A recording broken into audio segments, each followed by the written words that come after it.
Today on the program, our focus is on the National Youth Policy, which prioritizes 5 major needs to be addressed to enhance youth's lives.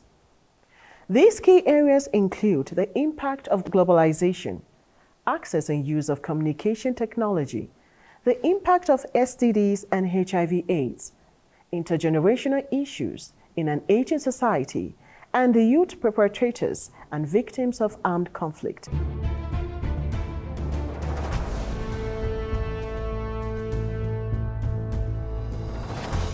To address this promptly, there are several guiding national and international policy initiatives, including national policies for education, gender, health, population, for sustainable development, and the National Economic Empowerment Development Strategies. The Sustainable Development Goals, the African Youth Charter, and other international agreements further guide the policy goals found in the document. Unemployment rate among the youth is still alarming. Crimes and recklessness are still on the increase. 40% of Nigerian youths are into drug abuse, early pregnancy, internet fraud, or cybercrime, alcohol abuse, and get-rich-quick syndrome. So, where do we go from here? What hope are we giving to the future generation? These and many more are the pertinent questions seeking answers, and that is just what we intend to do here on the program. Hello and thanks for joining us on the program. I am Chana Ejoga. Stay with us, more to come after the break.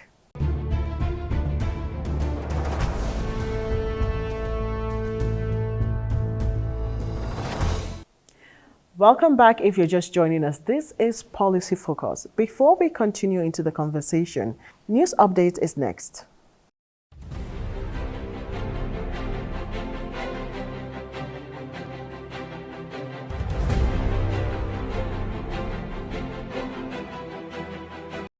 The Department of Library Services of the National Institute for Policy and Strategic Studies set aside October 28 to celebrate Nigeria's 63rd independence anniversary. The event was designed to expose students of various schools of the Kuru community to Nigeria's history and rich cultural heritage to enable them reflect on the contributions and sacrifices of national heroes and heroines who fought for the country's independence.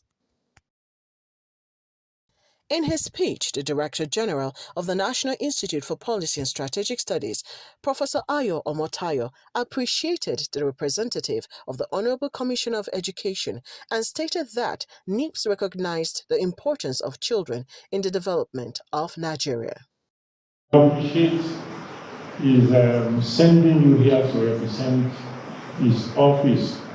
Let him know that we at NIPSS recognize the importance of children in the development of Nigeria, and that we know that they represent the future of our country, and that is why we deliberately set this up, so that we can fill their childhood with some exciting memories.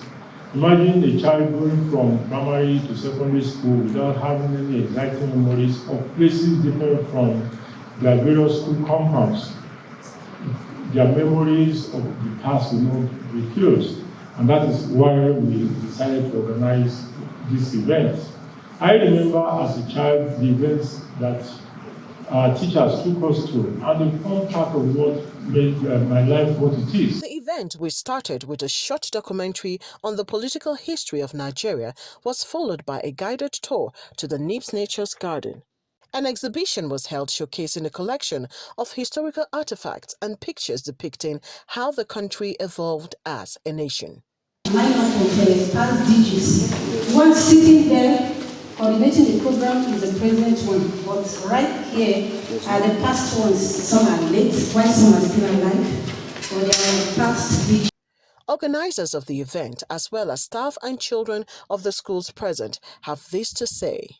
I want to thank the Director General and the editorial team that made this day come to a success. We pray that God will enrich your pocket anywhere that you have stressed or any part that this program has stressed you. May God replenish that strength. This program has really helped me to understand more because I saw the artifacts and everything. I've been taught in the class, but I've not really seen, and I've seen pictures from my textbook, but I've not really seen them in real life. And I thank the DG and all those who have made this program successful for making me to be able to see all those things in real life. Also, I've been able to meet other students from other schools. Some of the schools I've not really known that they existed, but now I know more about my surrounding and everything. First of all, I would like to thank the whole sector of NIPSS for making this program a success for us today. I want to thank the Director General, also the Commissioner of Education. I want to thank all of them. And I also want to, I hope that it will be a continuous process every. We had always dreamt of coming for events like this, but we always see richer kids having this experience. But today, the DG has made it a success. He has made our dreams come true, and we have experienced this to the latter, and we are grateful for that. Really, we appreciate him. I and my fellow colleagues are really thanking him for this. I would first of all like to appreciate the DG and the library for organizing this program.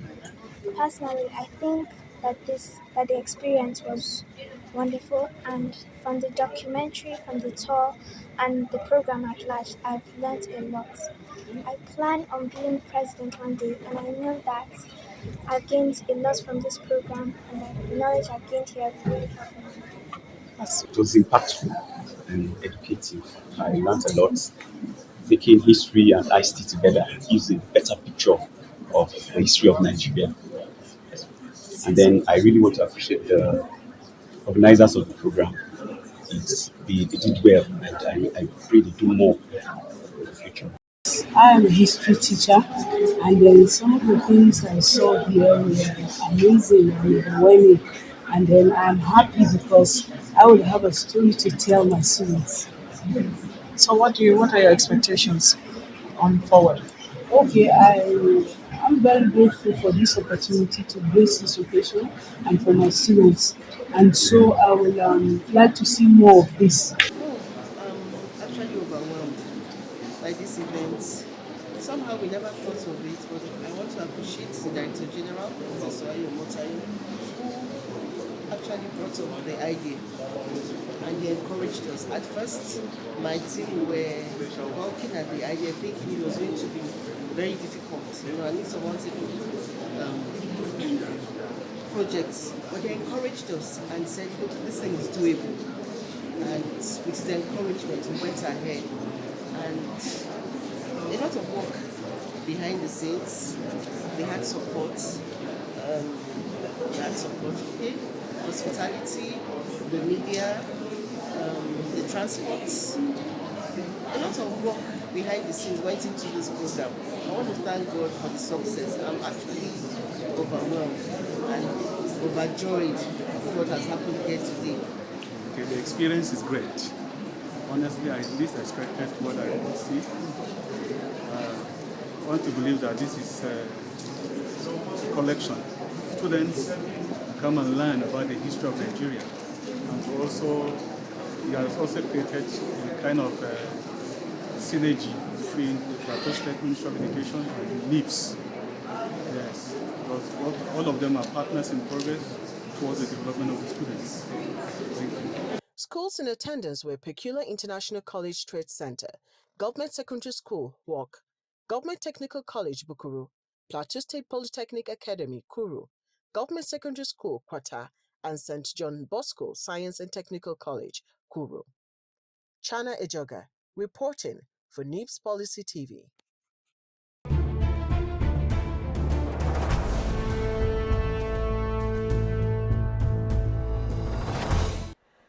The policy on youth is aimed to make youth inclusive in the society. And today on Policy Focus, we'll be talking to someone who has been very, very impactful and is concerned on the development of youth in our society. And and that is none other than Hamzat Lawal, who is the executive of Connected Development.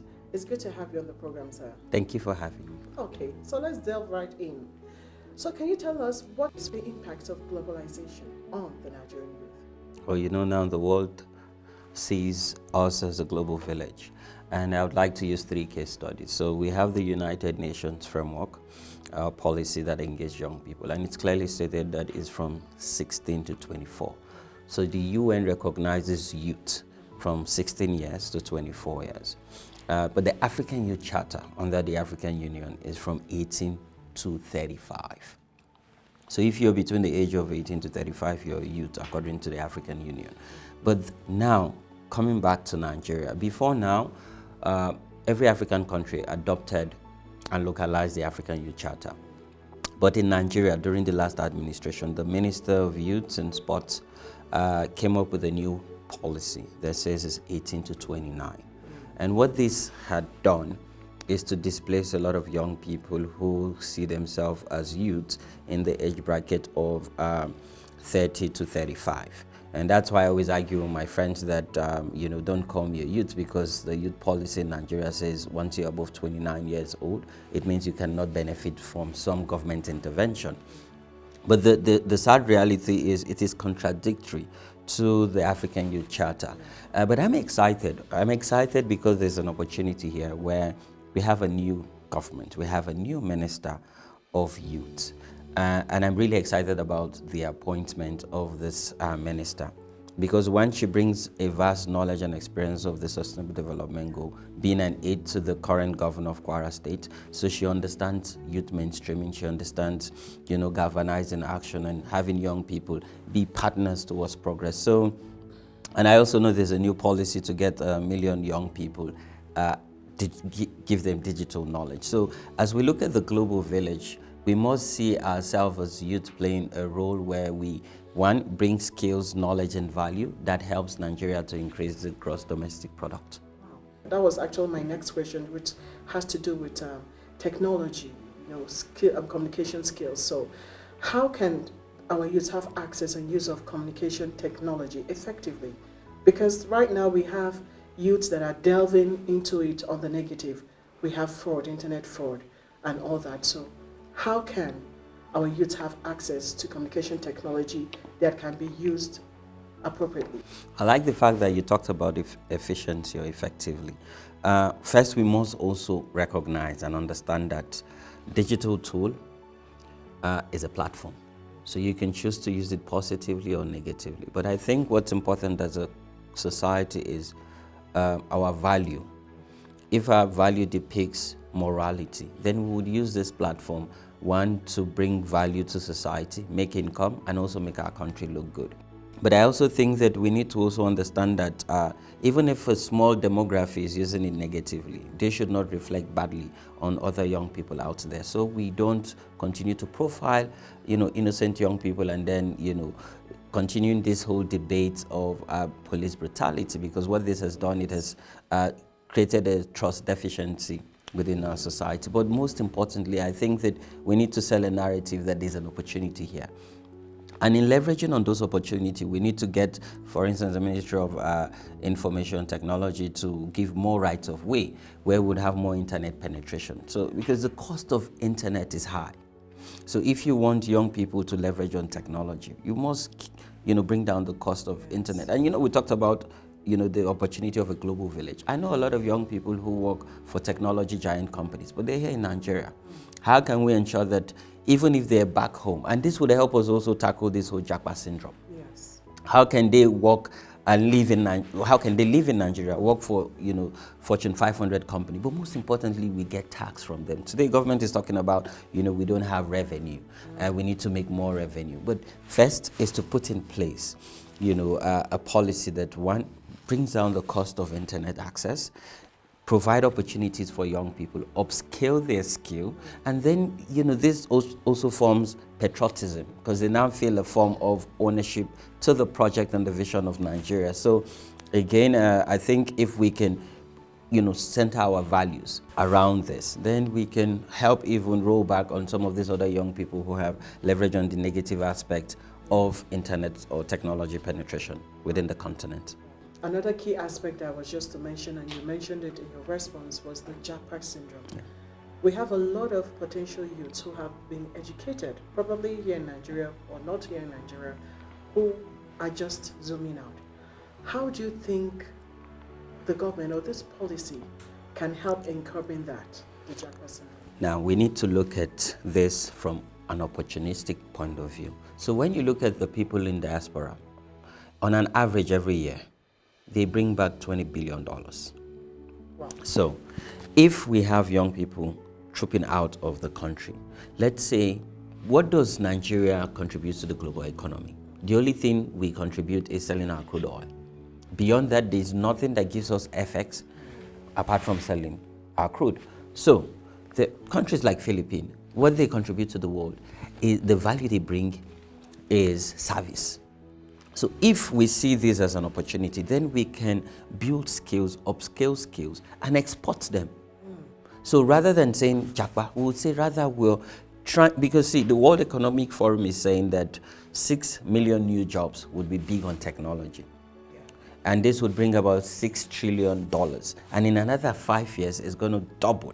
So how can Nigeria take a huge chunk of these resources? It's for us to build the human capital development of young people. You see, the world has moved from, yes, it's great to go to school. And when we talk about school and education, it's not about, being in the four walls of a classroom and using the current curriculum. Come to think of it, the current curriculum does not work for us. What I learned in primary, secondary school, and university sadly is not what I'm using in my everyday life. So we need to review our educational policy and curriculum. How can we build young people and export them to the global village and the global economy to provide service? And then we make effects from this service and even save for future generations. So for me, I see this as an opportunity. And I'm glad that, Minister Bosun is leveraging on this and is seeing it from an opportunistic perspective. I think we need to just engage more, because it has to be private sector driven. Yes. I know he just accessed 1 billion naira. We need much more resources. Let's build, 5 million, 10 million young people. Let's give them the skills, give them the tool, export them. And then we get effects in terms of tax, in terms of even, the diaspora community remitting back, to our economy. And we must do it in a way that we don't lose these resources. It informs our economic output and help us to build the needed infrastructure within the country. Okay. Now, talking about building youths, what's your take on youths being marginalized and not all our youths having access to this training? Because, truth be told, because of the trust deficit in the government, when the government said, we have so number of jobs availability for youths, it's not all youths that have those access. So what's your take on that? The role of government is not to employ people. The role of government is not to create jobs in that sense. The role of government is to create enabling environment for businesses, for entrepreneurs to thrive, and then we create jobs and then add value. The role of government is to put policy in place so young people can access grants, loan, or credit. My generation is a generation of broken promises. And yes, a lot of us are marginalized. We don't have a seat on the table. We're not engaged. They don't even ask us what do we think. They don't see us as partners towards progress. They don't see us as equal. And this is where and why the inequality gap is it continues to widen up. And I think this is where mentorship comes into place. Because if the older generation sees younger people as partners towards progress and equals, then maybe we can sit side by side and shoulder to shoulder and move Nigeria to greater heights. And I think if we can do this effectively, we can break that jinx around the trust deficit. So again, and even as we speak, I'm an elite youth or an elite young people. We must also talk about young people who don't have access to quality or timely education, or who don't even have access to education, who probably wakes up every morning, take alcohol and go to the farm. Because what we are failing to understand is if we don't engage these young people, they will be the one to explode tomorrow. Let's even take the experience from the NIPSS campaign. Why was corrupt politicians and people who are against government, why were they able to engage a demography? Because those young people had nothing to do. So they were able to give them just stipends, and then they created or caused mayhem. So again, we must think beyond the box and outside of the box. We can't sit in our comfort and say we're bringing a policy that works for, the youth. No, we must talk about youths in the hinterlands, at the grassroots. How can they also get value? How can they be beneficiary of whatever policy we're bringing? Because I believe everyone brings value to the table. Yeah. So talking about policies now, the aim of having policies is for it to be from bottom up, not top bottom. So when we're talking about engaging these youths, I want to know how can we handle the issues of education and skill development? Because like you said, most of these youths don't have access to education, but they could be trained. So how can we handle that? I think first, honestly, we need to leave our comfort. We need to see the Minister of Youth, for instance, live in Abuja and go into different states. And not just end in the state capital and make speeches. Go to various communities, have focus group discussion, have town hall meeting. Collect feedback from these young people. And it doesn't take that much. And when you do that, what it means is you're already building that trust among them. And they would give you that belief and trust and support whatever policy you come up with. Then when you do this, you then sit with government agencies like UNICEF, like UNFPA, who likes to support youth initiative. Let's also look at what are the best practices around the world. India is doing very well in integrating young people and having them become, people who even make chips. Today, India consume everything they produce, from technology to even food and clothing. So again, sit with partners, get to understand international best practice, bring private sector in, because you need money, you need resources. So bring private sector, they can bring their money to support the shaping of this policy. Now, we can approach the National Assembly and say, we need to amend some of these existing laws, or we need to review or even enact new laws. Or you can go to the Federal Executive Council and then have, a policy agreed by government. But it is imperative that first we must align ourselves with the African Youth Charter. So it's 18 to 35, so it opens up the window. The reality in Nigeria is 18 to 45, 50 that they call youth. And it's okay. Our culture is different. So we can't always adapt to every other policy that is global. We can so that's why we say localize. Let us localize our own process, our policy, and then we can communicate in languages that people understand. And when we do that, then leadership will strive, country will strive, and people will be happy. So again, for me is, coming down to the people and truly make it, bottom up and leveraging on data, because you can't take decision without leveraging what are the existing data. Is there a data gap? How can we fill up this gap? How are we also reviewing, how are we monitoring and evaluating what we're doing? Talking about leadership, we know, and as we've been hearing it right from when we were kids, that children are the leaders. What do we have, or how can youth actually be inclusive when it comes to politics? Because from what's been happening in Nigeria, the level of inclusiveness is not on the positive.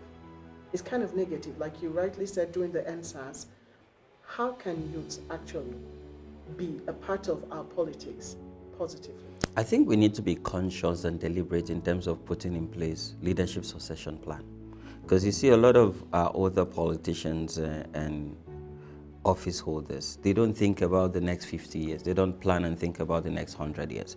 How can we transfer this knowledge from the generation to generation, but also prepare this younger generation? Yes, I've always been told I'm the future leader of tomorrow. But tomorrow is here. I'm 36 years going 37. And I'm still the future or the leader of tomorrow. When is that tomorrow? So the tomorrow is now, but we need to now start planning for the next, 50, 100, 500 years. But most importantly also, I think we must recognize the role of President Tinubu, because this is the first time we have, a president who has recognized and has appointed young people, and also appointing young women.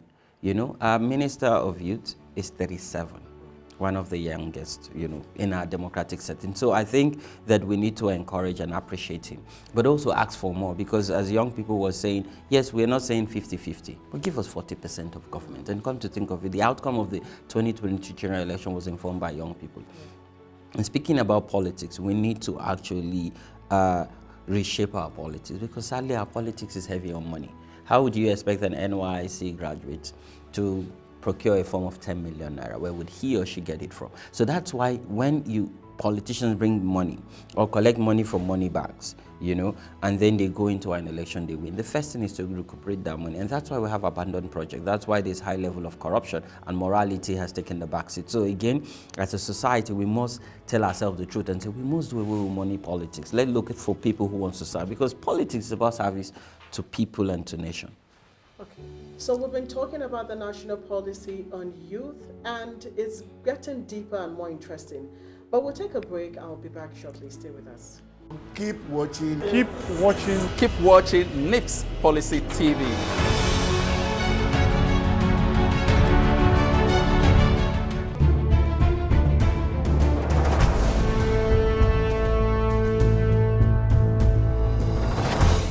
Welcome back. If you're just joining us, this is Policy Focus, and we've been talking about the National Youth Policy with Mr. Lawal Hamzat. So let's continue. We're talking about, before we went on a break, we were talking about the level of involvement of youth in government now. And you talked about us having strategies, not just policies, but being strategic in our involvement with youths. Now I want to go further to talk about now the role of young women. How can we really, you said a bit about the president's decision on employing women as well. So can you elaborate on that? So I always say women are natural leaders, and every society that strives from around the world and from history, a society that recognizes the role of women, not society who defines the role of women, no. We should allow women to strive and reach their full potential. I think that we must be deliberate on our gender policy. Sadly, the last National Assembly failed woefully to pass most of the gender bills that are progressive. But I believe that this 10th Assembly have a unique opportunity to support presidential agenda and in appointing and recognizing the role of women. So I believe that we must send back all these bills that empowers women and ensure that it guarantees their right as citizens and play their right in national development. But by and large, I think first we must also recognize the fact that today we have over 18 million out-of-school children. 70% of that numbers are girls who sometimes roam around the street and get violated sexually. So what this also means is we're not even preparing our girls and women to take their leadership role. And this also would impact them mentally. So I believe that we must look at it holistically, but also engage these girls and women. Because you see, most time we sit and then we say we want to come up with a policy and a strategy on engaging women and girls. But when you look around the room, we're speaking on behalf of them. So let them speak for themselves. I think society needs to get to a point where we need to understand that we must empower women so they can speak for themselves, they can have a seat on the table and drive this whole agenda. Without my mother, I would not be here. So why do I want to now grow up and impede other women to strive? Okay. That was actually the next area I was going to in my question, which has to do with the girl child in the area of abuse and all that. And then when we talk about engaging the girl child, most people look at it from the area of only skill acquisition. So in what other areas or ways can we engage and protect the girl child so that they can be bold enough to be part of the society in terms of politics, in terms of career, and so on? I'll start with the Violence Against Persons Prohibition Act. Yes, it's been signed by at the national level, but a lot of states have not domesticated this act. And I know there's that debate and competition, or debate and disagreement, particularly because of cultural norms. I wouldn't say religion, because in my religion protects women. From every religion I've studied, the really protection of women within our Islamic or Christianity book. So, but cultural norms comes to play, and you see some of these politicians sort of play their hands with culture. So, again, it's for us to understand that no one is shielded from the ill that would come if we don't take the right decision. We have the child protection law.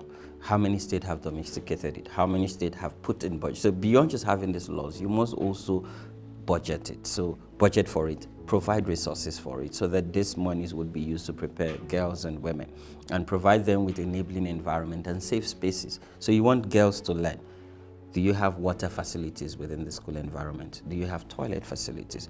Or do you just have one toilet where boys and girls can use? No. So, and you see for girls and women, when they're on their messes, they need to be able to access toilets that has wash facilities, and there's water, there's soap, so that they cannot lose 5 to 7 days of very important class lessons. So again, beyond putting in place this policy and strategy, we must also put funding where our mouth is.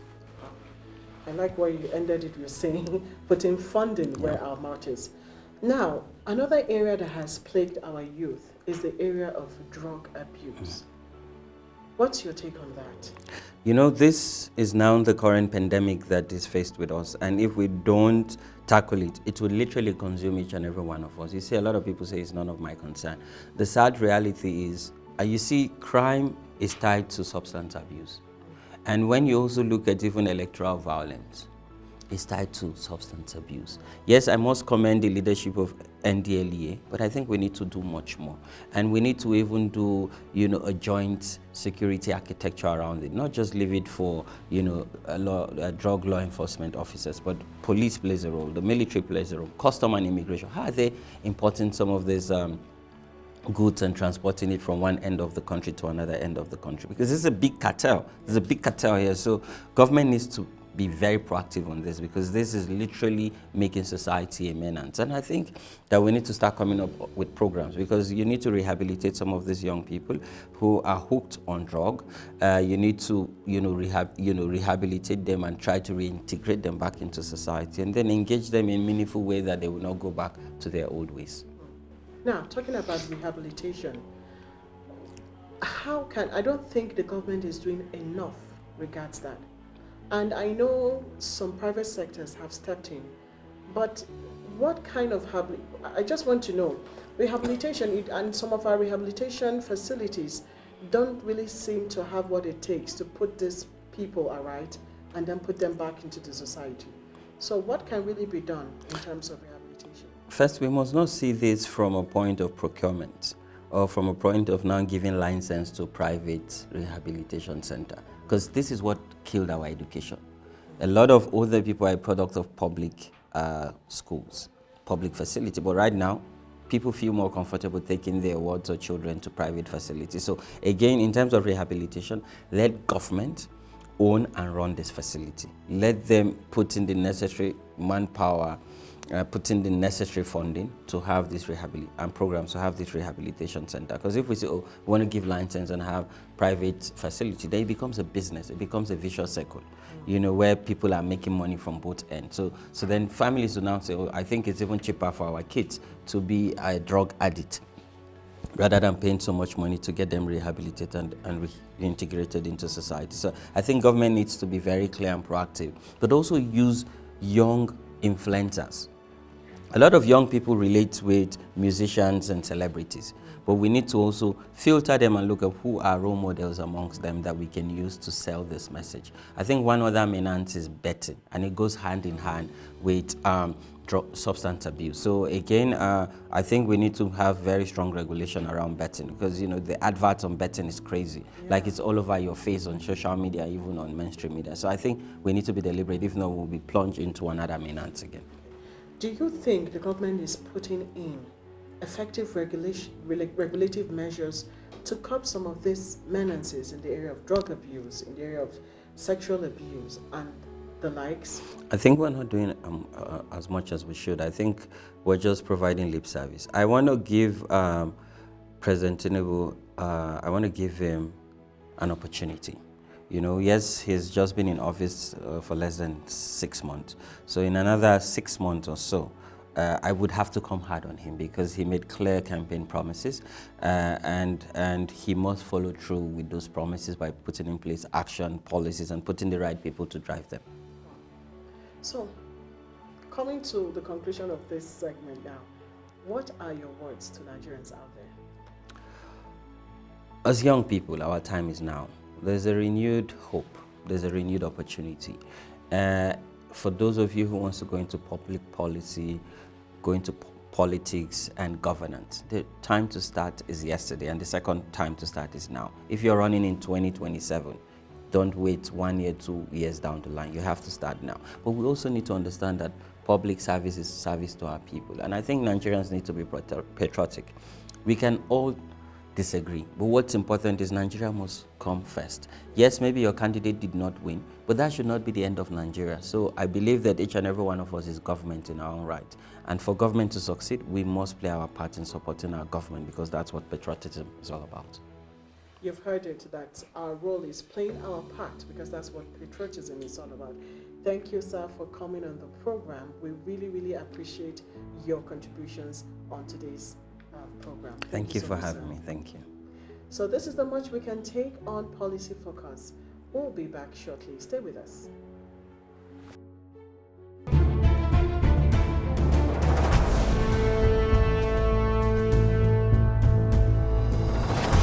Keep watching. Keep watching. Keep watching NIPSS Policy TV.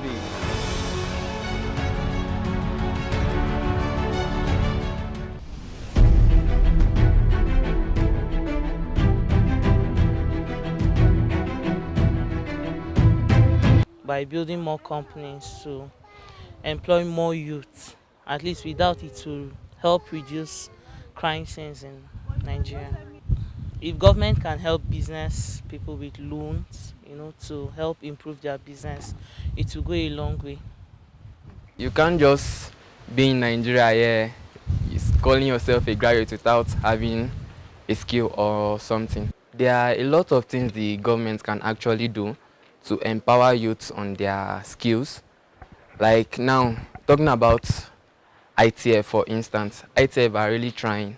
I know they are under government, but it's still a way to reach out to others that want to learn skills and those that also have skills.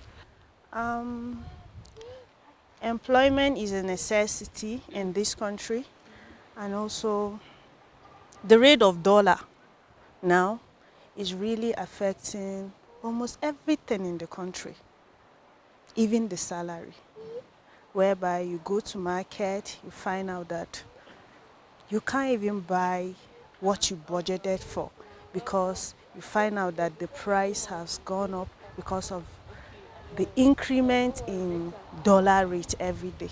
I think if the Nigerian government can help in subsidizing the dollar by bringing it down so that our naira can have value, because the Nigerian youth are losing it, and that is why we see that no youth want to stay in the shore of this country, and rather you find out that all the youth want easy money.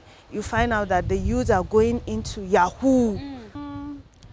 I think first they should help in bringing out loans that can help the small-scale business owners in growing up, because most people, they have the ideas, but it's the fund that they lack to develop themselves. So I think if the government can help the youth in giving something, or let's say in providing a capital for them to start something, I think they will not be idle, and everyone will at least rise and do something for himself. The government should create more jobs, create more opportunities that youth can leverage while, after graduation from school, and to also improve the educational system, because a lot of youths are leaving because they also want to further their education. And to be honest, it's actually quite difficult here because there are so many issues. If it's not ASU strike, then it's insecurity and, a whole lot of issues that are discouraging for a youth who has potential they want to explore and to also improve and just make their lives better, right? So I think the government should create more jobs, should invest in the educational system, and to just make living conditions better in Nigeria. Then more youths will stay and forget about the Nigerian dream, which is unfortunately leaving the country. Okay, so at the moment or currently, there are a lot of people who are exploring, their skill sets and owning businesses. So implementing policies that make business opportunities or that encourage people to build sustainable businesses in Nigeria will be very, very much appreciated. Because right now, I think a lot of Nigerian youths are more inclined to owning businesses than applying to white-collar jobs. right? So even when you have somebody who has graduated with good grades from the university, even if they want to do something for themselves, they prefer towing the path of business and entrepreneurship. So government can also implement policies and programs that will encourage business owners to thrive. Because honestly, running a business in Nigeria is really difficult. There are so many problems. So apart from this, maybe implementing policies and programs, looking also generally at the system, at the country itself, just make the country better. Because you need light to run a sustainable business. You need good security, because once there's insecurity, then, crisis was, all those things can disrupt businesses as well. So yeah, governments can implement policies and generally just improve Nigeria so that systems can work to encourage us and not us working against the system to defeat the system. It's tiring.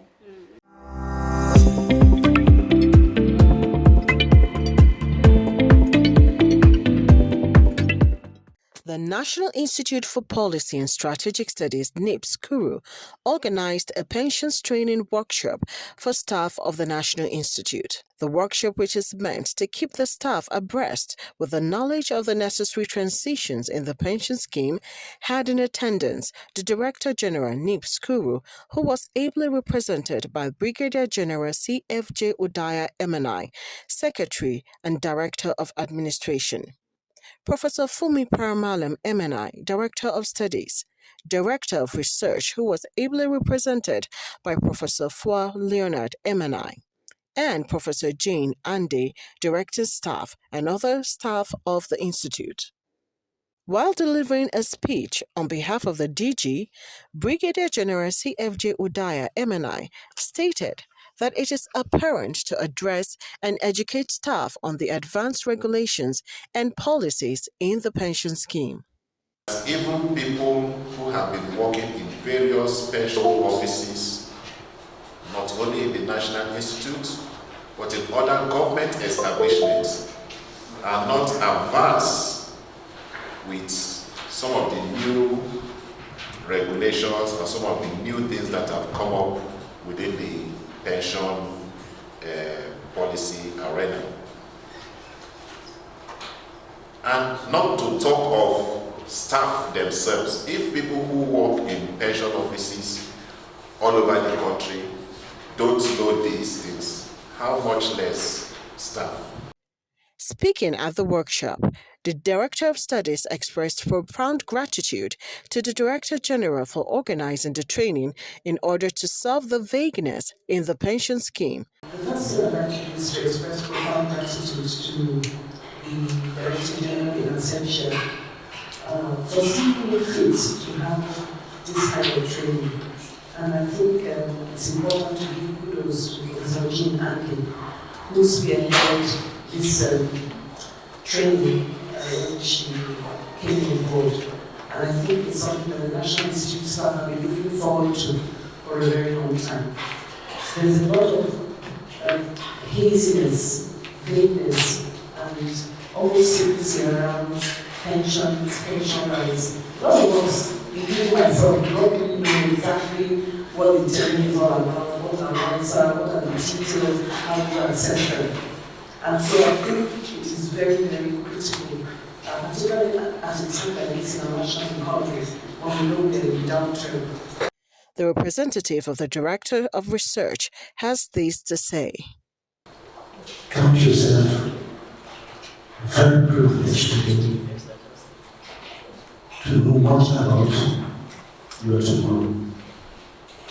He's asking you to say. Jane Ande, in her remarks, stated that the workshop is necessary so as to educate the staff to key into other sources of income before retirement. Please, I know some of us don't like figures, but it is nice to know how your pension will be calculated or is being calculated, and it can help you to increase what we call the voluntary contribution. Apart from what your employer and employee are doing now, you can decide to add more so that when you retire, you will get more money. Calculate also and list your sources of income. If you are to list them, compare the two, there will be a gap.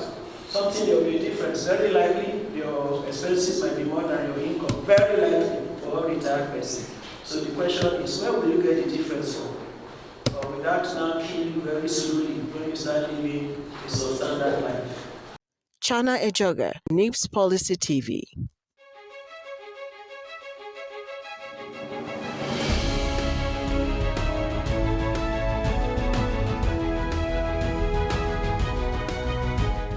Hello and thanks for joining us on Alumni Chat. Today our guest is none other than Brigadier General Chukwuemeka Udaya, MNI, who is the Secretary and Director Admin of the National Institute for Policy and Strategic Studies, JOS. So it's good to have you on the program.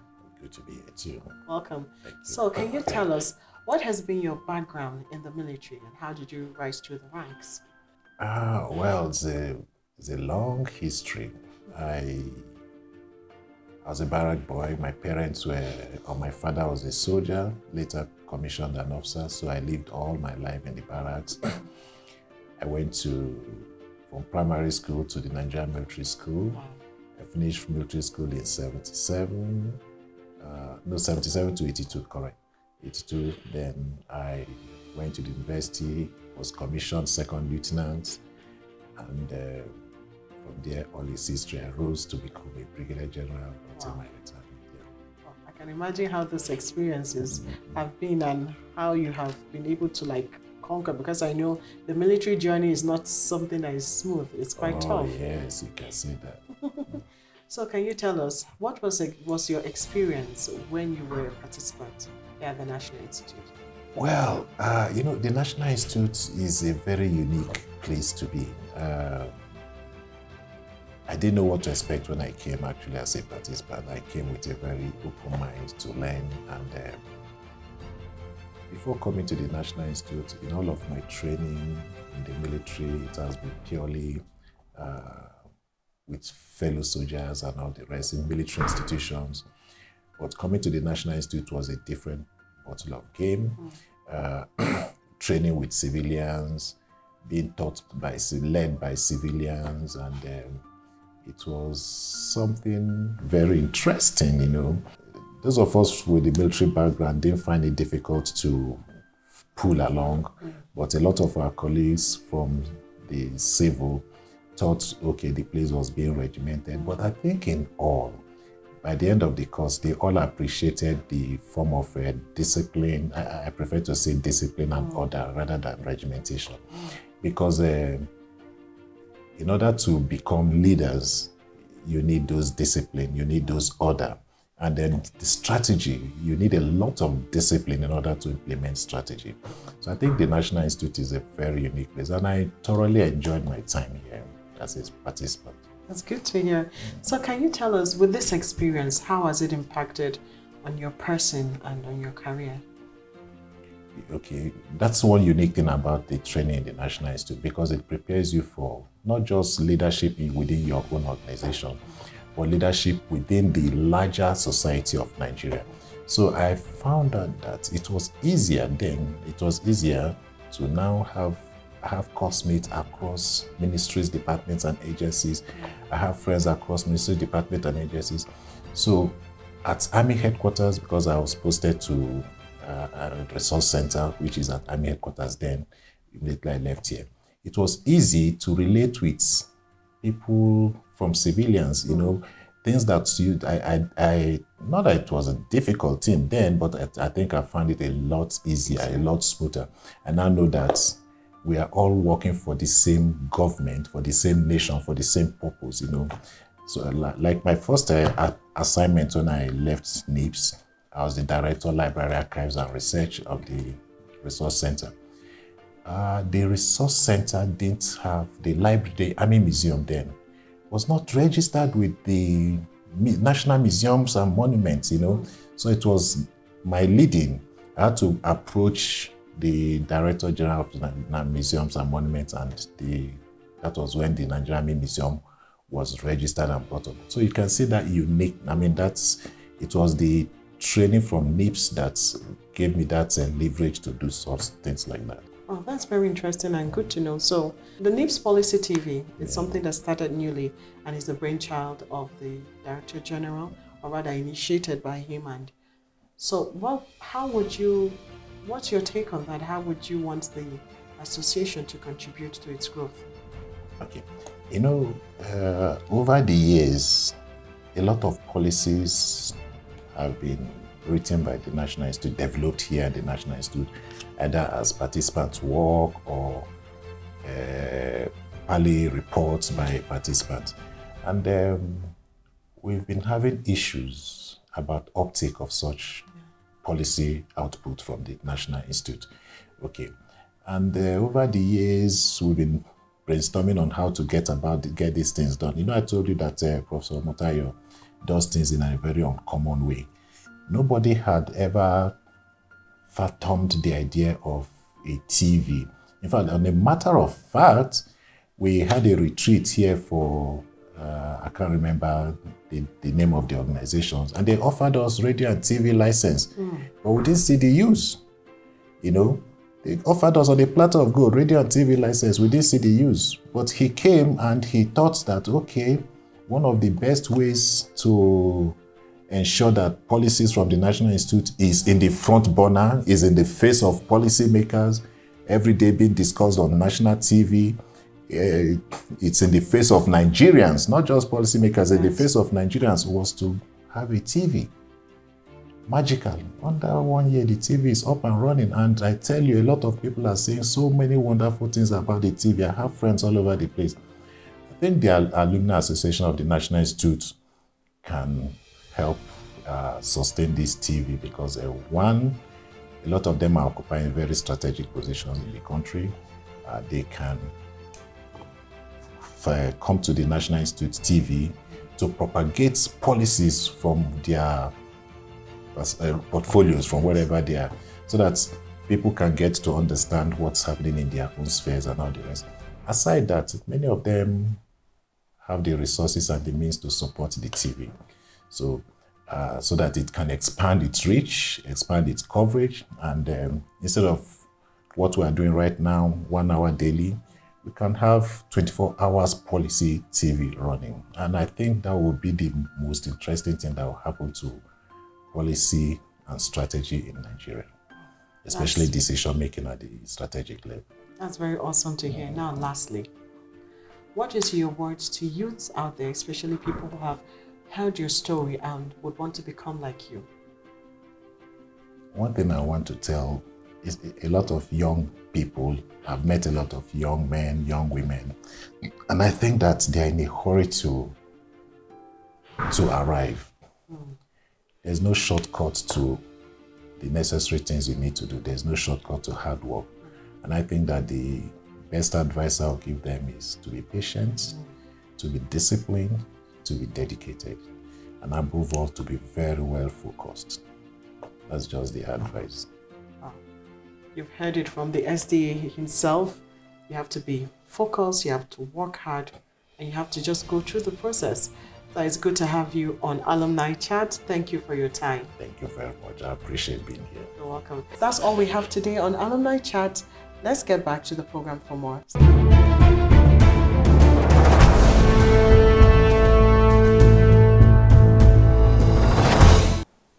It is undeniable that when the opportunity and potentials around the youth are harnessed, it will lead to sustainable socioeconomic development in the country. Well, this is the much we can take on Policy Focus today. Thanks for joining us. See you next time. I am Chana Ejoga. Bye for now.